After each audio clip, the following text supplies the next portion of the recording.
नए बिल जो चेंज किया है सीआरपीसी और आईपीसी में सरकार की ओर से, उस पर हम बात करेंगे। आईपीसी और सीआरपीएफ और एविडेंस एक्ट बदलने की तैयारी।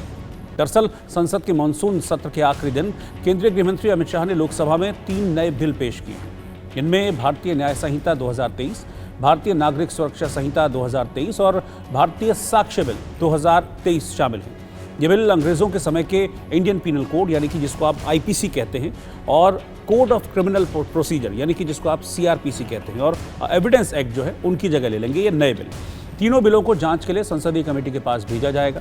इन बिलों में मॉब लिंचिंग और नाबालिग से रेप पर मौत की सजा का प्रावधान रखा गया है। आतंकवाद के खिलाफ मौत की सजा का प्रावधान इसमें किया गया है। राजद्रोह अपराध को खत्म कर नया कानून लाया जाएगा। आईपीसी, सीआरपीसी और एविडेंस एक्ट में नए बिल पर अब लोगों को समझने की ज़रूरत है कि दरअसल ये क्या है, क्यों है, इस तरह के बदलाव क्यों ज़रूरी थे। इसको हम जानेंगे। हमारे साथ देश के पूर्व कानून मंत्री अश्विनी कुमार साहब जुड़ गए हैं। आपको बहुत बहुत स्वागत है अश्विनी जी इंडिया न्यूज़ पर। और मेरा पहला सवाल यही है कि सर, संसद में जो पेश आईपीसी और सीआरपीसी के जो बिल हैं, ये क्या इसमें बदलाव है, किस तरह के चेंजेस हैं, और पब्लिक को इसका क्या फ़ायदा होगा, क्या फ़र्क पड़ेगा जनता पर, या जो केसेस चल रहे हैं उन पर?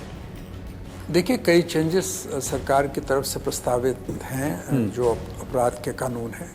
अब ये कानूनों को स्टैंडिंग कमेटी को रेफर कर दिया गया है। स्टैंडिंग कमेटी इस पर विचार करेगी और मेरा मानना है कि गहन अध्ययन के बाद जो अंतिम बिल पार्लियामेंट के सामने रखे जाएंगे वो माकूल होंगे और देश में उनकी उपयोगिता होगी। ये सुनिश्चित करना ज़रूर है। मैं बार बार आपको ये बात जोर दे के कह रहा हूँ कि इन कानूनों का दुरुपयोग ना हो।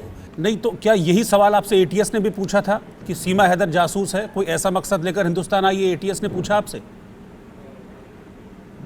सर, सब सवाल किए गए थे, पर मैं जासूस नहीं हूँ सर। अच्छा, आपको क्या डर है? जी सर। अगर पाकिस्तान आपको भेज दिया जाएगा तो आपके साथ सुलूक होगा, बुरा सुलूक होगा, इस बात का डर है, या सचिन का साथ छूटने का डर है?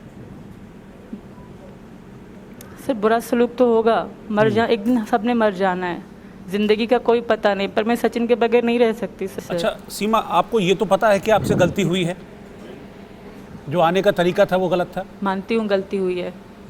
शादी आपकी नेपाल में हुई या हिंदुस्तान आके भी शादी की? सर, सारी चीज़ें मैंने अपने वकील साहब को पास है, वो बताएंगे आप लोगों